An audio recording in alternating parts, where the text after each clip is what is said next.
Hi again, everybody. So today I'm going to be showing the brow shape that is appropriate for this face shape.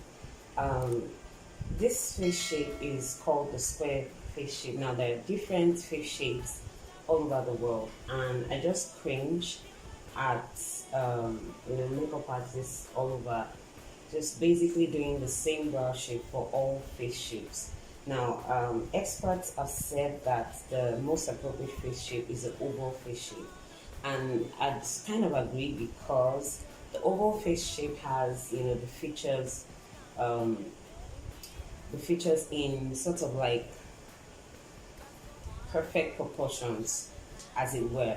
So for this square face, it is characterized by width. So it's more width than length. And as you can see, the forehead is wide and angled. So the temples are angled instead of rounded. The cheekbone is prominent and wide as well. And you can see that the jawline is also wide and angled. So these are the things that characterize a square shaped face. Now, a square shaped face is in a way similar to a round face, but what the round face has for softness and roundness, the square face has for angles and edges. So I'm just going to get right into showing how um, to do brows for a square face shape. So anywhere you are, wherever you are, if you have a client or you have um, a gig, you're not nervous about getting the brow shape, or if you have a square face shape and you wondered why your brows just always look awkward, this might be why you might have been doing the wrong brow shape for you. Also, the square face has a wide forehead, so we don't want anything overpoweringly um, dominant. I mean, we don't want the brows to be over dominant on the forehead. So we're going to be creating an illusion of length with the brow shape. But first, I'm going to show the golden ratio. The golden ratio just helps to define where the brows should begin, where the arch should be, and how long the brows should be. So putting whatever, it could be a brush, a ruler, not a ruler, please. A brush, a pencil. I'm going to be using this spoolie brush. Just putting that on one nostril, the side of the nostril, just parallel to the inner corner of the eyes. This is where, so you mark inside the brush. The brows should never ever be longer than this. Now, in her own case, she's hairy, so sometimes her brows join, right? Yeah. So her brows technically start a little bit off of where it should be according to the golden ratio. Now, to determine where the arch should be, put your brush on the tip of the nose, parallel to the center of our eye, and this is where our arch should be. Now, most people's natural brow shape kind of already informs the shape of brows that you're supposed to have, but the thing is, by the time you go to your neighborhood hairdresser or barber to shapen your eyebrows, they're going to give you that one shape that they know how, and this might just kind of change things up a little bit. So to determine how long the brow should be, put the brush just on the corner of the nose, parallel to the outer corner of the eye. Our brows should never be longer than this. However, they can be shorter. Hopefully we'll get to this part in this series, doing brows for um, you know, aging skin, or rather, doing brows for older people. Doing them shorter actually gives a lift, but we'll get into that later. So let's just get into it quickly. So I like to just follow the lower outline of our natural brows and in gentle strokes.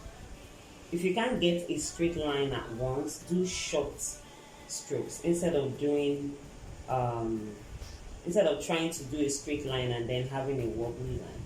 So do like short strokes like that, and then just leaving like 1/4 of the brow, let's say 1/3, because if we divide the brows into three, beginning, middle, and end, 1/3 of the brows out, just also in gentle strokes. And then at this point where the arch should be, I'm just going to do like a slight incline upwards. Now from this point on,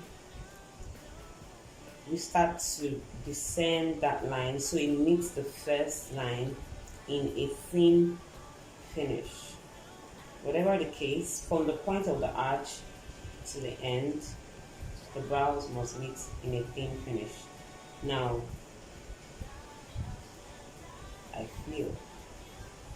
I try to feel in as gentle strokes as I can manage.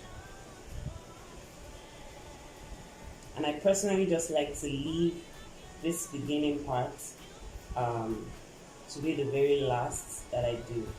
And I feel it with strokes as well.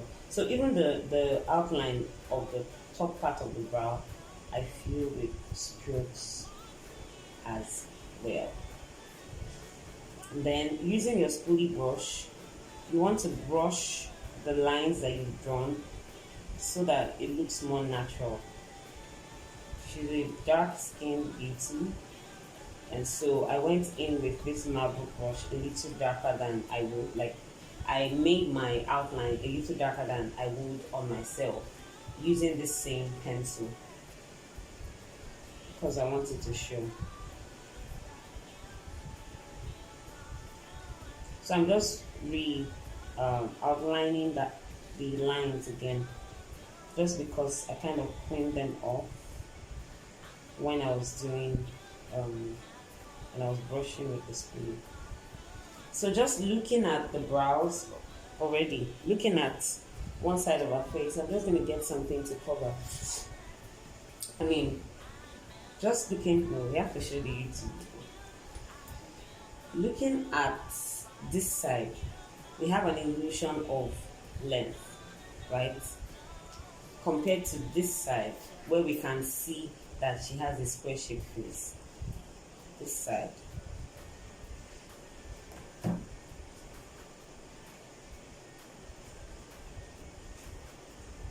So in cleaning up and defining the brow better, I'm going to be using this V Beauty concealer palette. And I'm going to be using this flat brush. People prefer an angled brush. I mean, people have their different preferences, but I like this. This has become my recent favorite because it's just convenient. So I'm going to be mixing these two colors.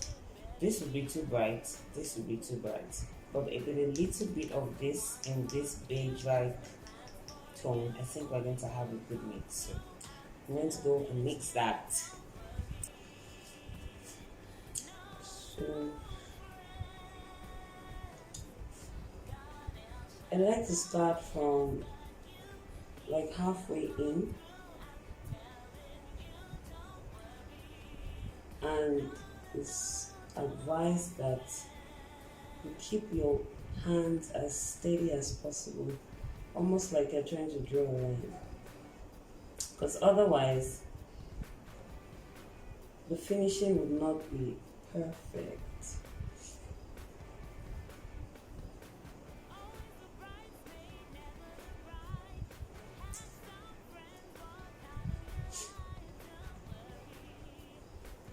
Then I'm going to blend it out with this fluffy crease type brush. This product is actually super blendable. Like, I enjoy using it so much.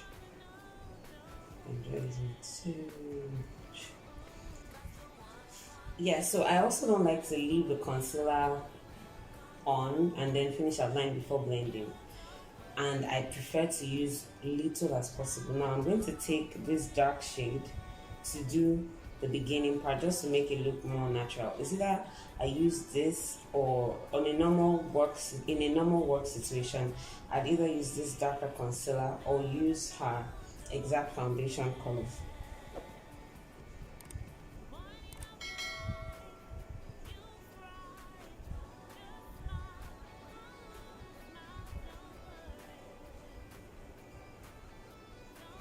I'm just taking one to meet the other and blending both out. I also like to blend into the eyelid.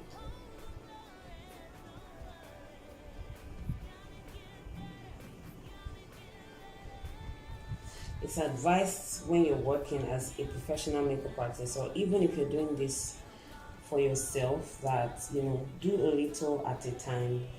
Step away from what you're doing. If you're a professional, just take a step back and look, because looking from the top is never going to give you like the exact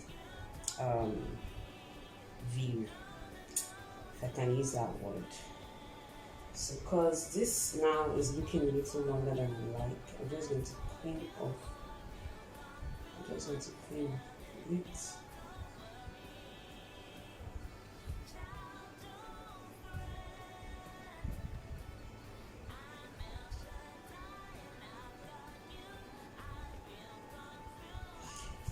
All right, that about completes it.